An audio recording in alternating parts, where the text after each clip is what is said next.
Hawaii தீவுகளில் 1837-38 ஆண்டுகளில் ஆயிரக்கணக்கான மக்கள் இயேசு கிறிஸ்துவை சொந்த இரட்சகராக ஏற்றுக்கொண்டார்கள்.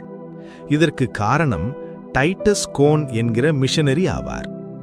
இங்கிலாந்து நாட்டைச் சேர்ந்த இவர் ஹவாய் தீவுகளுக்கு 1835 ஆண்டு தன் மிஷனரி பயணத்தை மேற்கொண்டார்.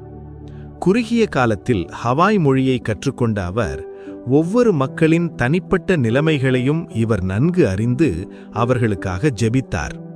சுமார் 16,000 மக்களின் ஜெப குறிப்புகள் அவர் ஜெப டயரியில் இருந்தன. மேலும் அவர்களின் ஆவிக்குரிய வாழ்க்கையை பலப்படுத்துவதற்காக தவறாமல் அவர்களை சென்று சந்திப்பார். இப்படி மக்களிடையே நல்லதொரு உறவை வளர்த்து கொண்டு அவர்களுக்காக ஜெபித்ததால் அந்த தேசத்தில் எழுப்புதல் ஏற்பட்டது. கர்த்தரின் அழைப்பிற்கு உண்மையுள்ளவராக 35 ஆண்டுகள் ஹவாய் மக்களின் ஆவிக்குரிய வளர்ச்சிக்காக உழைத்த டைட்டஸ் கோன் தனது 81 வயதில் தனது மீட்பரை அடைந்தார். பிரியமானவர்களே, நீங்களும் மற்றவர்களுக்காக, தேசங்களுக்காக பாரத்தோடு ஜெபிப்பீர்களா?